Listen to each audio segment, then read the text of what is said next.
All right. So I'm Gunnar, and I'm here with Isaac and Keaton, and we're going to be talking about physical media in some of our collection today. So, Isaac, when did you start collecting? Oh man, I started collecting when I was really, really young. I very vividly remember there is a Walmart right across the street from my mom's house. And so pretty much every weekend I would go to that Walmart and just scour the $5 bin and just take home whatever Blu-rays I could, like movies I recognized, whether I'd seen them or I knew that they were good. I started doing this right around 13, I think. So I was just starting to get out of my phase where I only watched superheroes and Star Wars and stuff. So whenever I would go and I would see what is There Will Be Blood? And then I'll grab that Blu-ray and I'll go home and I'll watch it and my mind will be blown. So probably about 13. What about you? For me, it's a bit more of a recent habit. Like, I did it a lot as I was a kid. I like to rent movies when Blockbuster was still open. I have memories of that being 4 or 5 and going to Blockbuster and checking out movies. I remember when sorry to interrupt. No, go for it. I remember when Blockbusters closed. Me too. There was one right by my mom's house, and so she took us there and we went to the blowout sale and I got every single X-Men movie on Blu-ray. Dude, that's awesome. I got it for $10. I only made off with a copy of Harry Potter and the Half-Blood Prince on DVD. And I don't know why I bought that, because I hadn't seen any of the others at that point, and I tried to watch it, and I was like, what the hell is going on? So, jumping in on the 6th one. Yeah, exactly. I fixed that later. I watched them all. But yeah, I had a DVD copy of the original Tobey Maguire Spider-Man that I probably ground into dust in my DVD player. It would not work anymore. It was so scratched up. I did that with a copy of The Incredibles. I think I did too, with a copy of The Incredibles. I think I have 2 copies of The Incredibles back at my parents' house. One of them works, the other one doesn't. But that's what I would do as a kid. But as I got older, we kind of got into streaming our movies on demand and stuff when that service became available. And then obviously Netflix came around, and we were a streaming service family.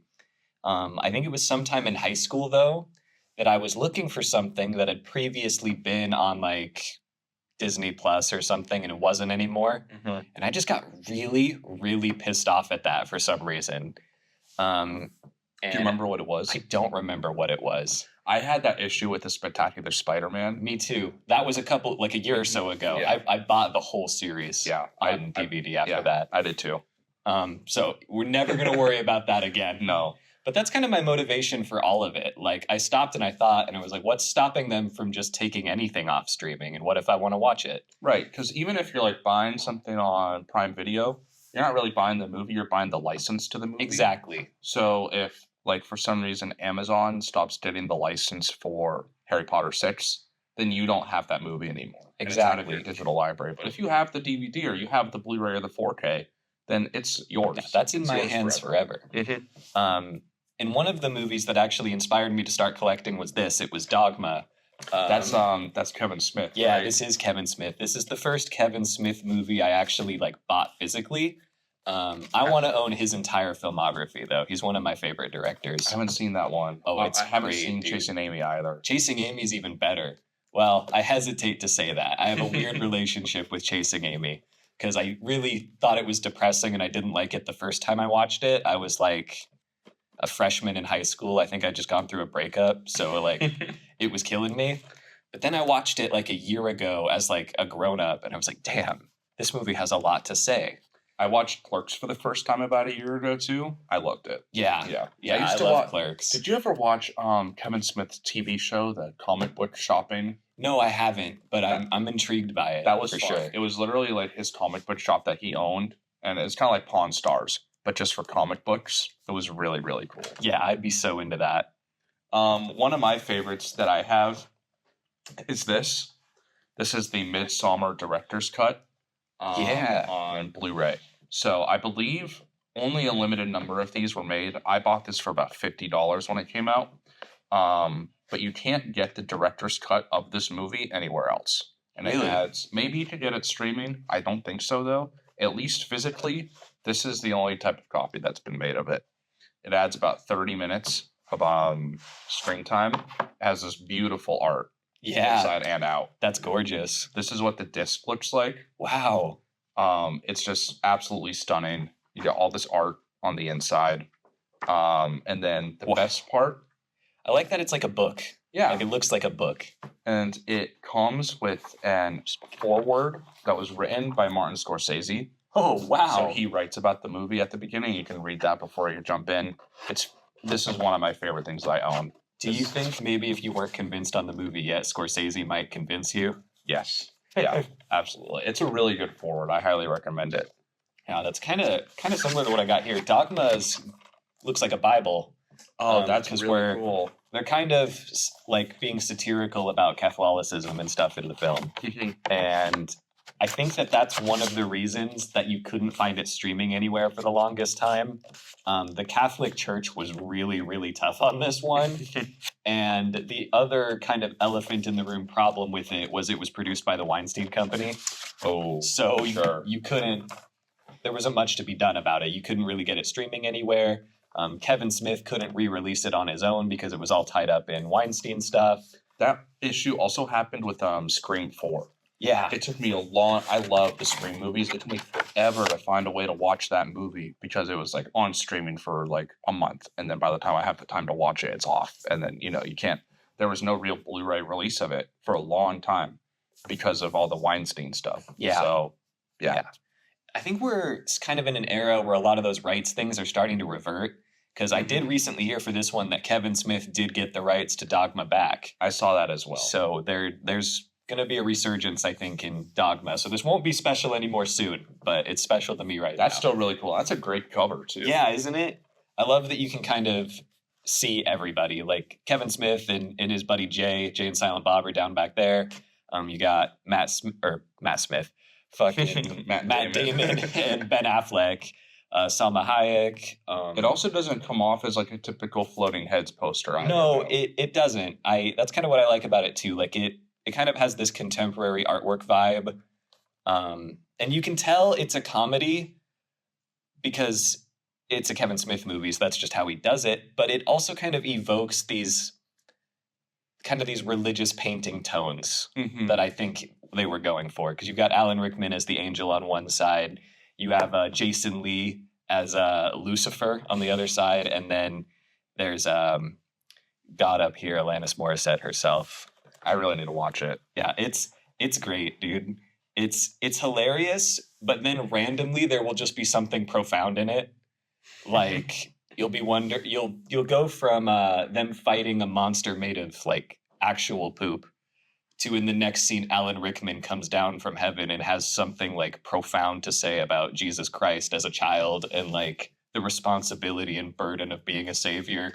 Well, I feel like that's kind of part of the course with Kevin Smith. It really even is. With Clerks, like they'll have like a really funny bit, and then next scene it's like this really somber, serious thing about I forget what the main character's name is, but Dante and like his relationship or what he feels like his current state of being is. I feel like I think Kevin Smith has kind of been lost to time a little bit. Yeah, and I think so too. His work. What I appreciate about it is kind of the sincerity. I mean, you were getting into it just then, but it's like there can be something that makes you laugh, and then it'll immediately follow up with the scene where it's like, wow, that touched me somewhere in here. Like that's me. I felt that. How big would you say that your collection's gone? It's still pretty small. I've got most of the DVDs that I love. For all the movies that I like I've got all 6 Star Wars movies. I know there's 9 now, but I think there was 11. 11. I wasn't counting the spin-offs, but so I've got like the original 2000s DVD releases for 1 through 6. They're all like uniform looking. I love those covers. Me too. So much that's like that's how I remember Star Wars. Me too. Is like what those covers look like. Exactly. The 1, 2, 3, 4, 5, 6 in the corner, and then all of the, like you said, uniform art. And they are kind of floating heady, but I kind of don't mind somehow. It's endearing. Yeah. Good old George. My guy. Speaking of Star Wars. Yeah, let's talk about these. So this is another one of my prized possessions, which I came into very recently. My partner gave me this. This is the original Star Wars trilogy on VHS before they were edited by George. So this is pre-special edition.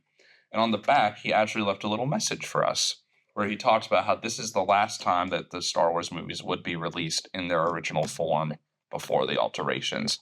So I think this is extremely cool. Each one comes how, they are uniform, but they each evoke something different about like the original trilogy. They each come in different colors. Dude, the Jedi one has got me geeking. Just the Luke and Vader fighting at the bottom. I love that fight. That's my favorite fight. It's so good. Yeah, the Jedi one I love. I think this is my favorite. I love the purple. Yeah. And I love just the constant white with the stormtrooper and the snow at the bottom. And then this one also. This is classic. Yeah. So, yeah, this is incredible. I rewound these the other day to try and watch them. It's fantastic. Like, Han shot first in this. Yeah. It's perfect. This is like I feel like this is the best way to watch these movies. I think so too. There's a lot of the special edition changes that I kind of came around on, but I'm not sure if I came around on them because I wanted to or because I had no choice. just to conform. But yeah, I would probably agree that that's the best way to watch them, just as the story was originally told and as originally intended. I don't really know why Lucas felt the need to go back and tweak things. Like, in some respect, it did make sense, but I think it just came from being unsatisfied with his own work. Yeah. I mean, I feel like eventually we will get the original editions available in high definition. You can get, like, I forget what it's called, but somebody did do, like, a fan-made version of the originals on Blu-ray. But also, everything is available now. Like, at some point, everything is released. Like, we got the Snyder cut. Yeah. You know what I mean? Yeah. Like, where it got Spider-Man 3 editor's cut. We got Exorcist 3 director's cut. Like, everybody gets everything now, and I feel like at some point that'll be the same with the original trilogy. Yeah, I know that George has like stomped his feet about it and stuff, but I'm sure at some point a Disney executive will go, "Hey, there's a demand for this." Yeah, even if it's just like a theater release. Yeah. You know what I mean? Which actually would be insanely cool. I would go in a heartbeat. That would be really cool. I'll buy tickets immediately. Have you guys rewatched the Star Wars on streaming? Yes. How do you feel about up-resing? Because I've realized that if you keep the original physical copies, you get to see it in its original form, which I personally like. But there are people that probably are like, whoa, all these are so HD now. Like, look at them. I mean, it is cool to see it in HD, especially like the visuals. Like George, and especially Irvin Kershner and the second one had a real he had a real taste for like how to create a visually enticing frame. Yes. And so seeing that in high definition, not on a box TV, is really, really cool. Yeah. So I don't mind watching. Like, traditionally, I do watch Star Wars like on HD on Disney Plus. I have the Blu-rays too. But this is special. Yeah. It's more collector's physical item stuff, but I was just wondering about the up-resing because I didn't think about that before, but that is one kind of upper hand that streaming has. It can be interesting for sure. Like, you'll watch like Empire Strikes Back or something when they're on Cloud City, and you just can kind of look around in the background and see what the extras are doing and kind of how the shot was set up. So that's kind of cool in HD. But I also think there's definitely something to be said for the original edition experience. Yeah. What tell me about this Superman. So Superman I bought just because I really love this movie. I don't think it's in any particular danger of being taken off Max or anything. I feel that this is kind of, to this day, kind of the golden standard for a superhero movie. I would agree. Outside of maybe Spider-Man. I would say in a more modern sense, The Dark Knight, that movie holds up in spades. Yeah. But so does this one. It really does. I will defend this movie to my grave. I think that what Richard Donner, with big props from Christopher Reeve and John Williams and Margot Kidder and all those guys, just put something really beautiful and earnest together with this one. And something that I love about it that you can't really do with streaming is that there's bonus features on this. Yeah. So I get to see like Christopher Reeve's original audition tape for Superman, and I can watch that and I can see him step into frame and go, "Oh, I'm sorry for startling you, Miss Lane." And I'm like, "Oh, Superman's real. There he is." Yeah, I feel like that's something that's been really lost is special features. Like, even Blu-rays nowadays, like, they don't come with director's commentaries every time. Yeah. And that's something that's so special. Like I watched a couple Halloweens ago, I watched one of my favorite movies, Scream. I watched that with the Wes Craven commentary over it and Kevin Williamson, the writer. And it was fantastic, and I learned so much about the movie. I did the same thing with The Lighthouse. Like I watched it with the Robert Eggers Oh commentary. yeah, I over bet it. that was great. That was incredible, and it shed so much light on the movie. I think I watched Get Out with Jordan Peele's commentary too. That was fantastic. But with streaming, like unless in like very, very rare, like on the Criterion channel, they offer commentary Right. tracks. But like on Max or on Netflix, you can't get that stuff. And it's so special and so unique, and it's kind of been lost to time. And same thing you were talking about with Christopher Reeve and his audition tape. Like you're not going to, you can find that on YouTube. Yeah. But there is something special about going to the special features tab on a disc menu and seeing like Christopher Reeve audition tape. Yeah. Like, that's really cool. Yeah, and you get to hear kind of what Richard Donner had to say about it too. Like, oh, this is how we knew Chris was going to be Superman. Like that's special to me. This is going to sound random, but I was watching like a director's commentary on an episode of The Simpsons once. It was The Principal and the Pauper. It's the one where they find out that Skinner isn't really Skinner at all, and a lot of fans hate that one. But you kind of had the director of the episode and one of the writers of the episode talking to each other on the commentary. And it was interesting because you get a window into this creative process where you saw a disconnect between the writer being like, I don't understand why this upset everyone. And then the director being like, well, I think in hindsight, it's because we took something away from the audience that they knew and understood. Mm-hmm. And it was interesting getting a window into kind of how they thought about the project as well.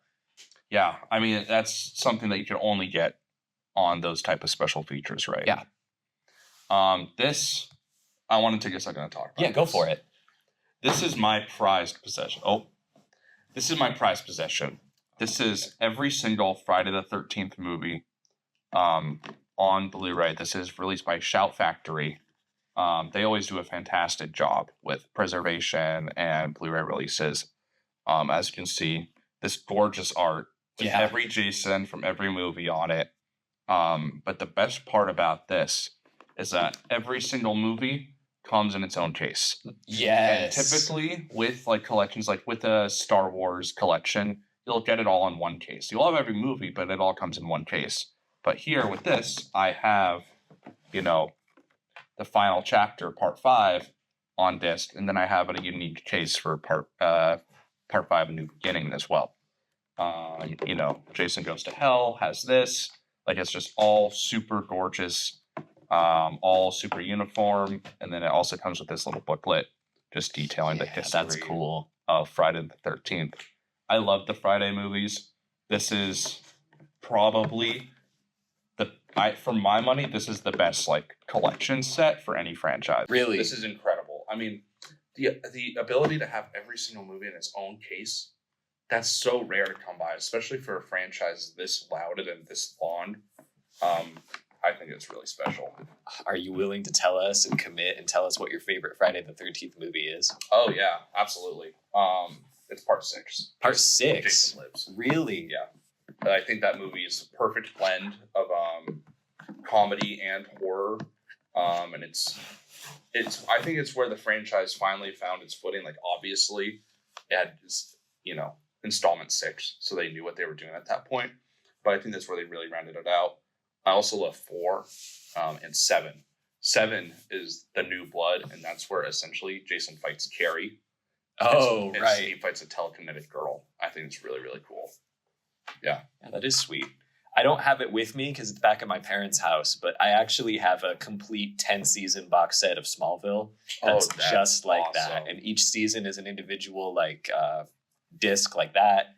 And there's like special features on all of them. One day I'm going to achieve like peak nerd. I love Smallville way more than anyone should and just watch all of the director's commentaries and all of the special features. That's my mission. That would be incredible. Yeah, it comes in a cool box like that. It's got Tom Welling's face, and you can see the Superman symbol reflected in his eye. It's pretty sick. That's really sweet. So I see you've also brought a game. Yeah. So this is an original golden cartridge holographic cover edition of The Legend of Zelda: Majora's Mask. Oh, that's awesome. anyone who knew me when I was 10, 11, 12 knows that this was the game I wanted to play most in the world. What's funny is it was 14 years old at that point, but one summer I got really into The Legend of Zelda, and this was the one that like struck a chord with me. Like the old graphics combined with kind of the unsettling atmosphere of Majora's Mask was like different from the others, and I was really into that. I mean, it's pretty much a horror game. It is. It's essentially a horror game disguised as a fantasy game. It's like all the other Zeldas are like these grand epic tales of like the hero and the sword and the dark sorcerer. And this one, Link has to like confront grief and people die in front of you. And yeah, it's a very emotional game. And I think that holograph cover is so cool. Yeah, isn't it so sweet? I think it even makes his sword slash a little bit when you move it. Yeah.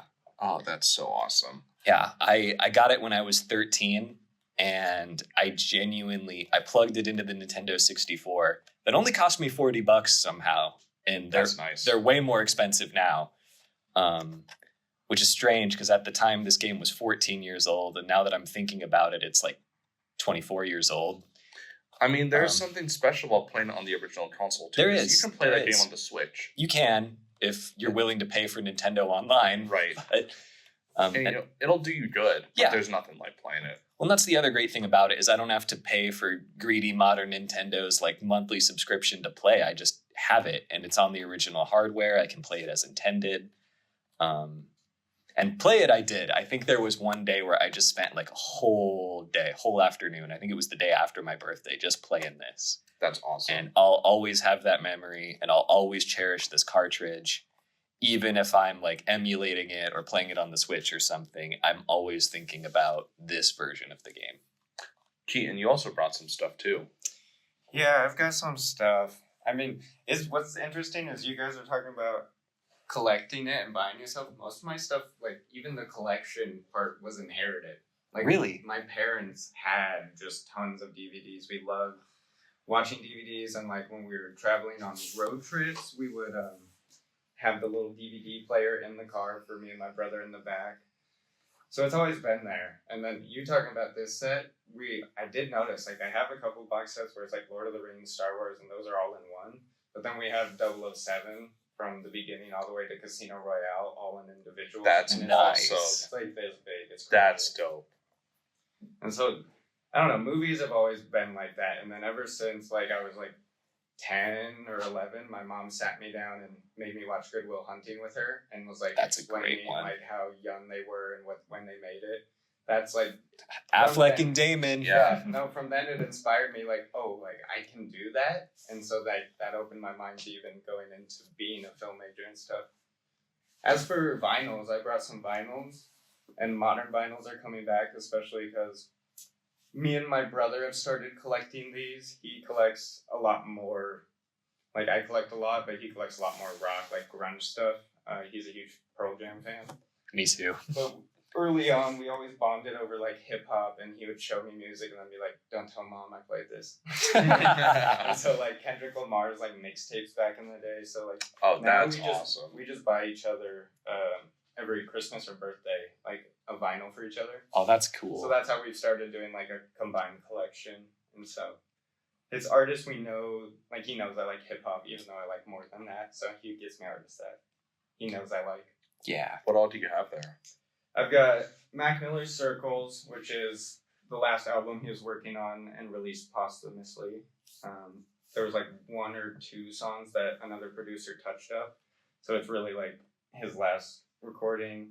These two are interesting and also kind of show that there is a need for resurgence, because this is a Chance the Rapper and this is a Frank Ocean. These are not official releases. These are bootlegs that someone recorded and made the artwork for. Oh, really? Interesting. Yeah, so people are demanding that these come back, so much so that they do it themselves and sell it for cheap. How much that's, did you that's get one those way to for? do it. You probably got these for like 10 or 12 each. Oh, you're kidding. That's For custom made vinyls? Yeah, they're not that bad. Maybe the Frank Ocean one was more because that's more rare. I mean, they both look legit. This in Yeah, Chicago. I thought for sure that those were official. Record shops are big in Chicago, and I could find this there too from people bootlegging. And I've got Kendrick Lamar's To Pimp a Butterfly. I love Kendrick Lamar. This is a great album. I've heard nothing but good things about that album. I mean, I think this is better than Damn, and Damn's the one he won the Pulitzer for. So I like Damn. this just has jazz influences that I prefer. Yeah. And then this is Mac Miller's Best Day Ever, which is like his first album. Is there anything that you don't have that you want? So much. I feel that. These are more expensive than movies, though, so it's like a bigger investment. Because I can get, like, if I go to the record shop, it's like 2 vinyls for $50. Yeah, I can buy, if I go to like the reg store, I can buy like 15 Blu-rays for $50. Yeah. There's this store in my hometown, Vancouver, Washington, called Everybody's Music. And every time I'm home, I go there and they sell Blu-rays for $2, $3, $4, $5. And I'll just load up, and I'll come back home and I'll fill my huge shelf. And it's just like I need a new shelf, like that. I think that's what I needed to tell. I need a new shelf. I got too much. Yeah. Do you ever feel like you've got too much? Like you don't even know what to watch? I have movies that I don't even like. Like I have Suicide Squad. Like the first Suicide Squad. I got that. Why? I think I got it as a gift. And it was like the extended cut. It's like 7 minutes. But I have that movie. I have the new Halloween movie, which I think is good, but I don't love it. I just have stuff that like was either like you said, like given to me by my mother, like from her collection, or has been, gifts where people didn't really know like my taste. So I just have a bunch of shit. I don't know if we can swear. I have a bunch of shit that like we'll figure it out. that like is mine and it's taking up space in my wall, and it makes my collection look more boastful. But it's not necessarily stuff that I would have on my own. That's kind of how I am, like with my grandma's records. Like I don't know the German, Dutch, or like French records from the 70s or anything. But I have them and it's cool. And since she's gone, like it's a memory and part of the collection. Right. I was going to ask, you ever listen to them? I don't have a working record player. Oh, you don't? I have a really nice old record player, but the needle cartridge is broken. No. It's like over $100. Dang. Yeah. So I've been working on saving it up, but like that's going to be my Christmas gift to myself probably. Nice. That would be really cool. Yeah, that sucks. I will swear by vinyl. I think vinyl sounds better. It does. It sounds better, so much so that people in modern music digitally add in vinyl cracking. Yeah? Yeah. I had no idea. They mix in vinyl cracking because they know that nowadays they're either going to put it onto vinyl or people like it so much that they give them that feeling in the digital. I think the first time I ever realized that like vinyl was coming back, I was at a record store on like vacation in Reno, I think. And they had not a record store, it was just a music store. But I looked up and there was a vinyl album of the soundtrack from Guardians of the Galaxy Volume 2. Really? And it was like that. There's no way that existed already. So they're making new vinyl. I was at Gerald's the other day and they had a vinyl for Joker 2. Oh, like what? The Joker 2 soundtrack they had on vinyl there. Which like, I know that movie's a musical. I haven't seen it yet. Oh, I was going to ask if you got a chance to. No, I might see it this weekend. But But vinyl was coming back when I was in high school because I would go like shopping at the mall and you stop in at Urban Outfitters. And at some point when I was in high school, they just started carrying modern albums and vinyls like at Urban Outfitters. And so I'm like, oh, this is mainstream. Like this is definitely coming back. they have it at like Walmart and Target now. They have entire vinyl sections there. But this was like 2016. Yeah. Like, Yeah. It's ridiculous. Well, think about it. Like 10 years before that, in 2006, that would have been unthinkable. Yeah. That would have been all CDs. And what's interesting now is that even as all these stores populate their shelves with vinyls and books and stuff, movies are going away. Like Yeah, Best I Buy, hate it. Best Buy doesn't sell Blu-rays anymore. Target is, severely minimizing what they have. Walmart, same deal. Fred Meyer's, like they have an extremely limited section and it's all way bloated pricing. I think we're in transition period. I don't think we'll lose DVD. I think Blu-ray, it's the superior format. Like we're not going back to VHS because rewinding those tapes is a nightmare. Well, actually, it just got announced the other day that Disney is releasing Alien Romulus on VHS. This is true. Why? Yeah. As a collector's item. And you know what? I'm going to get it. I'm getting Alien Romulus That's on interesting. VHS. I know people that grew up with Alien are going to buy the VHS. Yeah. That's kind of cool, actually. Yeah. But I think as soon as streaming is still settling, like they're fighting each other and they're each trying to develop their own niche of content that they have. But as soon as one of them decides to purchase like a distribution company, they're gonna make so much money having like being able to distribute like if they just get the extra license, then they can distribute all the movies they have that are gonna be going off of streaming then. I mean, Warner Brothers is going to be up for sale soon. You think so? Yeah, they're in massive debt. What's going to stop Netflix from swooping in? That's what I'm saying. Yeah. But they've been falling too. They need something that gets them back up. And originally they were kind of distribution with like being the DVD rentals. Mm-hmm. Well, they were like Netflix was the platform everybody's stuff was streaming on at one point. Mm-hmm. And it's kind of reverted back to that now too. Like Warner Brothers is licensing all their stuff to Netflix. Same with Paramount. Like Scream just got added to Netflix. Halloween. The Batman was on Netflix for a long So like time. they started out as Redbox. So like Mhm. they kind of know the industry, whereas like people like Hulu probably have less in that. But I mean, they could spend the money and do it themselves. So Well, I really don't think I love Hulu actually. Like I feel like a majority of the stuff I watch is off Hulu. I just recently got all the way caught up on The Bear.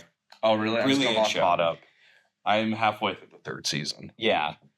It's one of my favorite shows. It's great, dude. I did Carmen for Halloween. Did last you? year. Oh, Yeah. that's awesome. I love him as an actor. I was watching Shameless when in Chicago and found him. So then when I found The Bear, I'm like, oh my God. Yeah. I just watched this movie called The Rental on Netflix. I think it's originally a Shudder movie, but I watched it on Netflix and he's in that movie and I had no idea. He's so good. The movie's directed by Dave Franco. Really? Mm-hmm. It's a horror movie about like a Airbnb. It's so cool. Yeah. But all that to say, I fear that my friend Hulu may not be very long for this world. I think people, because at one point it was, streaming services are convenient for people. Mm-hmm. But I think people are starting to realize that it's just become too much. Not every company and every channel can have its own streaming service. That's just not sustainable. Right. Well, I mean, if we look at network TV, when you buy cable, like growing up back in the day, our parents would have to buy cable bundles or packages. Like if you wanted to watch sports stakes, that's a bundle you have to add in. If you wanted to have the movie channels, that's a bundle you have to add in. Streaming is trying to find its way of creating that same system just through streaming. And there's too many different owners right now. And so they'll battle. A couple of them will lose, but then I think it'll be like, we're going to have like 5 or 6 major ones that are like bundling with each other. I mean, Disney Plus is already bundling with Max. So yeah, like it's And starting Hulu, to I think. happen, Hulu, but yeah. I still think we haven't like settled. Like there's no set system for it. Welcome back, cable. Yeah. I mean, I miss it. The golden era of television. Oh, it was so good. Isn't there something kind of romantic about not picking what you're going to watch, just I was- going on TV and I seeing was what's just there? about to say that. Like, there's something really nice about just like flipping to HBO and like, oh, I guess Moonlight is on HBO, so I'm going to be watching Moonlight tonight. Yeah. You know what I mean? Like, Except because of it, I grew up and I never got to see series all the way through in order. Oh, Because that's I- true. I only got to watch TV after school before soccer practice and whatever shows were on. So it's like I have to go back now as an adult to rewatch Pokemon all the way through. Right. I'm sitting there watching Pokemon like, is this good? Should I spend my time doing this? Sometimes you just gotta commit to it. Like a couple summers ago, I binge watched every Ben 10 series, It's so and I loved Ben 10 as a kid. I still love it now. I'm not gonna lie, original but one, and then Alien Force, I like. Alien Force is peak. I I was an think that Alien one's Force my guy. favorite. yeah. After that, it gets wonky. It gets And then- wonky for Oh sure. my gosh, Clone Wars from Cartoon Network. Oh, the Star Wars? It's so Yeah, good. Yeah. I watched that every Friday at 8 with my dad. Yep. It was Yeah, those incredible. were good times. Yeah. Yeah, so like I miss the network setting for okay, that's the I miss the network setting for sure, but Yeah, and honestly though, like I know that as young adults, I'm gonna get to a point where I can't count on my parents to pay for my streaming subscriptions anymore, Mhm. especially as they start cracking down on password sharing. Do you guys all leech off your parents? right Yes. now? of course. The only service I pay for is Netflix because they don't do like household sharing. like I'm the youngest, and so my older brother, my parents, and my older sister each have like 2, and we kind of split it between the family. Yeah, I have my own Netflix, then I leech Max, Hulu, Disney, Paramount, Peacock, Apple, all off of like either my friends or my parents or whoever. Yeah. So I mean, I feel like that's what everybody does. Well, and they know that's what everybody does, so Yeah. they're trying to stop us from Yeah, doing it was it. easier, and now it's becoming harder. Like, even it's stupid though, because like my parents bought a house here, but they still live on the other side of the mountains, living with my grandma. And so, even just using Netflix when they implemented it at first, I couldn't watch here like with my profile name, Yeah. because they had like their profile logged in recently at the other place. Right. And it's like, no, it's the same account. They own both these places. I feel like it's pretty silly that they don't allow families to share. I think so too. Like that. I think that's should- ridiculous. Then it becomes like, how do they know? There could be a way to verify it. It's not my job to create that way to verify it. No. But that's the But- only argument as to like why it's like they can't actually tell who it is. I just remembered something too. It's kind of a random thought, but I was looking at Matt Damon here, and I remember I saw an interview with him one time where he talks about why movies don't make as much money for these studios anymore. And it's because on streaming, they're not making any extra revenue on these movies, but they used to count on things like DVD sales and Blu-ray sales to be part of the film's overall revenue. And he thinks that that is why studios aren't happy with the amount of money movies make anymore. Yeah. Oh, it definitely is. I mean, you could reliably guarantee at least like $70 million in DVD revenue back in the day. Like Good Will Hunting, I'm sure that movie made has made $200 million on just based off of like people buying the DVD or the Blu-ray. I have the VHS. It's not Good Will Hunting, just DVDs. It's physical merchandise of any kind, like posters, movie posters. Back in the day, used to be a huge thing, especially early 2000s, late 90s. Yeah. The Ninja Turtles movie that came out last year, Mutant Mayhem, that was the second most profitable movie of the year last year because of how many toys it sold. Yeah. And that was like a pretty much like it did okay at the box office, but it wasn't like a huge hit. And correct me if I'm wrong, I might be wrong, but it was a massive hit in the toys. And so that's why they made the TV show and they're making another movie because they made so much money off of toys. And that's why how the Transformers movies get funded. It seems like only Marvel does that stuff now. Yeah.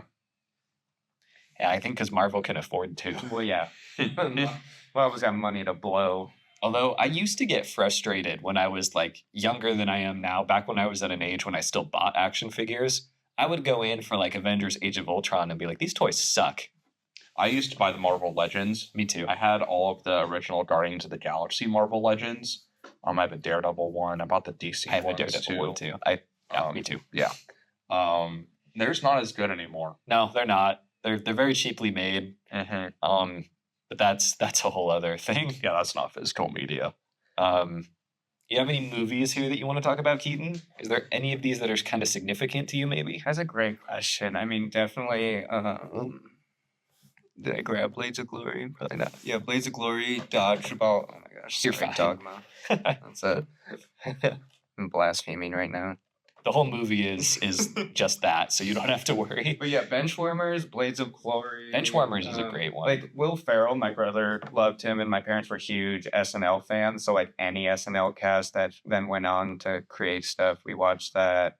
Yeah, I've got. The Gilligan's Island, I've seen all of that, which is crazy because. Do you have the whole series? Yeah. I That's don't know if awesome. that's all of it. That's season 2, I believe. But I have all those. How many was there? 6 or 10? It was between that many. I just know we have so many of them. Here, I'm noticing one that Juno. That's so iconic. Oh, Juno, yeah. A But- bunch of these movies, my parents like sat me down to watch them because they're good movies. But I was the youngest and was probably a little too young for them. How old were you when they showed you Juno? I don't know, but I was 9 years old when they took me to see Step Brothers in theaters. That's like, awesome. That explains like 90% of my life. Yeah. That's a personality forming experience. Yeah, because like 16-year-olds are getting turned away, and then meanwhile, little me, like I'm little for a person, anyways, but 9-year-old me. I know there were so many teenagers that were pissed off watching you walk in. Yeah, no, there was like so many times in my life where it's like I got to watch stuff, and then it's like, don't repeat this. So it's like I grew up fast, but because of it, I got to enjoy lots of content, and then just appreciate it for like it being movies. Because most of the time it was comedies. It's not like it was serious. You're right. And speaking of comedies here, the one here that appeals to me the most, or like catches my eyes, this Uncle Buck DVD. I don't Yeah. think that movie is a Blu-ray release.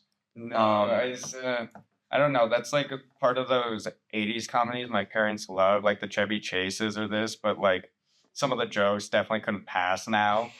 I watched Superbad the other day. That love movie is Superbad. phenomenal. Would not get made today. Every single That's- line of that movie would get redlined. I watched it. That's something I thought about bringing, actually, is I have a copy of Superbad on DVD, unrated. It's awesome. Oh, I have that on my Blu-ray. Yeah, it's so good. So good. But yeah, I watched Uncle Buck the other week with my dad on Netflix. And it was good, but like I would have loved to have watched some special features about that. I had Right. never heard of that. Bloopers. Yeah, or bloopers. Bloopers. Exactly. That's a great call. Yeah. What happened to bloopers? Those could easily be put into the streaming stuff, but they don't. Yeah, like what they used to actually what they do on the Star Wars set is before the movie starts, they just play all of the like this long interview with George Lucas about each different movie. And then at the end they have these special features, like a behind the scenes feature I'm that so just jealous. plays after the movie. I And need to see it. I need to see what George had to say. And on Amazon, if you buy a movie, like specifically like Marvel movies, they do come with the some special features at the end of the movie that you can watch. But I don't understand, like especially like if you're like a DC movie on Max or a Harry Potter movie on Max, like why can't there just be special features at the end? Like it doesn't even have to be its own separate tab. Just have it run after the movie's over. Yeah, who doesn't want to see those? Like, Right. you can always just click out of the movie if you don't want to, but if you do want to watch them, here they are. It also increases like just general media literacy. If people understand how movies get made and what the process is like, it prevents people from like not to like demean like things, but like TikTok brain, like that's not happening if you have the ability to watch how the Batman was made right after you watch it. It just plays. Well, and there's this disconnect, I think, sometimes, and it's interesting to be able to look at the creative process because I think it helps you see the film as an art form, and you see the effort that goes into it, and step by step the process of how it becomes real, what you see. Yeah, it prevents you from seeing stuff as content, Yes, and you see it as art, yes, which is what it is. I think a lot of it too is with marketing. They spend more money now, but all of the marketing is preemptive. And once the release happens, they think, "Oh, that's done." Yeah, Like a weird shout is the Over the Hedge movie, like that I had on DVD, and then there was a GameCube game that released with the movie, right? So I had the GameCube game, but in the special features of the movie, you could play like a demo version of the game, like Really? with your remote. Oh, that's Yeah. awesome. Oh, that's kind of cool. I know there was other movies too that would have mini games too, and it's like it's not just about all the extra stuff how it got made. It's like here's a little feature that makes the kids want to stay or like play it again, be in here longer. I think a lot of creation for art back then was about how can we get them to live in this world longer, and now it's about just throwing stuff at their face like buy it, okay, thank you. Yeah, now get to the next thing. Yeah. Yeah, that's definitely something that we've lost, I think. Just, I don't know. It's interesting to me, at least. Yeah. Something I think about, but I think about a lot of things that most people probably don't consider. Yeah, I've got a lot of those same kind of SNL, like Adam Sandler group movies too. Like one of my favorite movies just to laugh at is a movie called Grandma's Boy, which is a Happy Madison production. It's an extremely vulgar movie. Don't show it to children. I have the unrated version. It's awesome. It's just fun. Like I wouldn't say I think all film is art, but I don't think it's necessarily highbrow. I think it's fun to watch with your friends, and there's something romantic to me about putting in a disc and having everyone like on my couch and like gathered around the TV. Like There was I think it might have been New Year's Day a couple of years ago. I went over to my buddy Elijah's house, and me and a couple of our friends were at his place, and he brings out this like super small like VHS TV, like a TV that has a VHS player underneath it. And he put in Weird Science. And we was all like crowded, we just like watched Weird Science on this super small screen. And like like sixth grade again. yeah, it was awesome. It was so cool. And I probably loved the movie way more watching it that way than I would have if I just watched it on my TV. Exactly. Just in my bed. That's part of the experience. I think part of your love for a movie can be connected to the experience in which you view it. Oh, absolutely. Like even like outside of physical media. Like when I saw Endgame, like that movie, like seeing that movie in theaters or No Way Home was so incredible in the theater. Yeah. And then you go home and you watch it on your TV. And it's like, okay, this is good, but is fine. it's not what it was when I was in the theater watching it. exactly. There definitely are certain films that are made for theater. And then, I mean, I think all art is like environmental in some capacity. Like, you're not going to go to a funeral and play, I want to dance or something. It doesn't fit. So definitely, like, there are ones that are made, like, obviously there were movies called straight to DVD movies. Like, Yeah. that was a term. I was going to say conversely, like there are movies that just play better at home. Yeah. Too. Like super bad. Like Yeah. I will watch that movie and like if you're just laughing too hard to just be able to pause it, like it's perfect. Yeah. Inside by Bo Burnham. That would feel weird anywhere but like in your house. I watched this movie on Netflix the other day called It's What's Inside. And as much as that movie would have been awesome playing in a theater, like that's a very confusing movie. So the ability to like rewind 15 seconds and be like, wait, what just happened? It's super helpful. And so like as much as we are like lauding physical media, there are parts of streaming that are beneficial, but you can also rewind your disc. Yeah. So exactly. But yeah, no, definitely that's like a YouTube thing for me where it's like you can hit the back arrow for 5 seconds back. And it's like I find myself doing that way too often. Yeah, or if I'm watching the YouTube video while I'm like making dinner. Yeah. And just double tap. Yeah. Yeah. Or for me, I have this problem sometimes. Occasionally I'll be like really engaged with something and then another thought will come up and I kind of space out and I'm like, wait, I just missed all that. Yeah. Sure. Well, We did the thing. we did We the did thing, the thing. boys. We Yeah. talked about our stuff. Great conversation, actually. Yeah, I loved it. There was another thing. I was gonna say I might be different than you. That I have a harder time choosing on streaming than if I were looking at my physical collection. I think we should talk about that. Yeah, really quick. actually, let's get into that because I agree. Actually, Because if you give me a blank canvas and just let me go free, I'm going to be the most indecisive person ever. I will scroll down. If it seems interesting, I'll watch the little trailer clip that plays and then I'll scroll down. And it's like, I'll consider every category before I choose one. Whereas if I have a limitation with like stuff, it's like, oh, I've seen that or I've seen it recently. Okay, this is what I'm feeling. I was talking about this the other day with Trent Meacham. How we were talking about like, okay, we'll start out knowing exactly what we want to watch, and then it'll get to Netflix or it'll get to Max, and you'll be, wait, maybe I want to watch this. And so you just scroll for like 30 minutes, 45 minutes, just trying to like figure out what to watch, even though you had already planned something that you were going to watch earlier that day. And then by the time you've been scrolling for an hour, you're like, I'm just going to watch The Omen. That's what I was planning on watching at the end of the day anyways. Like, I'm just going to put that on. Like, there is something to be said about too much choice. yeah, I for feel sure. like. And it goes into what you were talking about earlier with cable, where it's like there is something peaceful about being able to just like click to HBO 2. Or like they're playing The Rock, and I'm just going to watch The Rock. You know? Even like I can see in half an hour the show I want is gonna play, so I'll just stay on this channel, even though I don't mind. I mean, I don't care about this show per se. Yeah, like I don't mind watching the end of Transformers 2 because I know that Guardians of the Galaxy is going to be on right after. Yeah, Like, exactly. My grandma still gets her weekly TV guides. I used to be subscribed to Entertainment Weekly. I used to read Entertainment Weekly every single Friday, and that went out of print, and that's a whole other conversation. Yeah, But, that- like, As a magazine, we kind of have feelings about that. Yeah.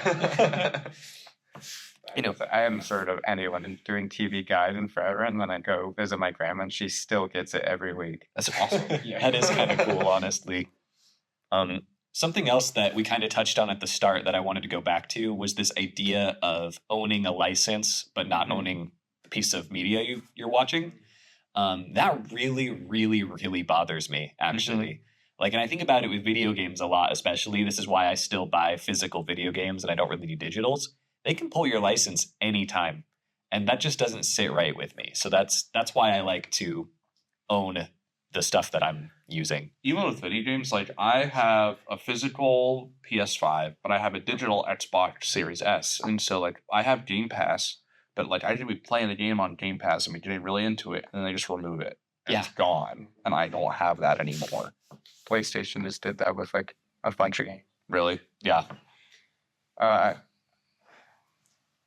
The movie kind of blinking. I agree with what you just said, but now I got distracted about PlayStation. Well, I think we've seen a real rise in piracy, Mm-hmm. and because they've left us no choice in some regard. Yeah. But I always think about this one quote that I heard once, that piracy isn't a response. It's not about people not wanting to pay for things. It's about there not being an option for them. I think I also want to briefly talk about. I feel like another reason why physical media is kind of like floundering is because movie studios are in such a rush to get stuff on streaming. Yeah. Like even like once a movie comes out, like Joker 2, that movie came out like 3 weeks ago. It's going to be available to buy on digital this week. Well, that's because I think originally streaming was thinking it would be the replacement of DVDs, where it would go from movies onto streaming. But then we're seeing things go straight to streaming and then they go nowhere. Right. It's like you need those other options to get the back end money and revenue and stuff. Yeah. I feel like one, it would be more effective if movies left movies in theaters for longer. Movies will be in theaters for a month and then they're gone. Titanic played for like a year. Yeah. That movie was in movie theaters for a year. The Force Awakens, that movie came out in December. You should go see that movie in March. Yeah. 2016. I have worked in a theater. I can say it would kill the theaters nowadays.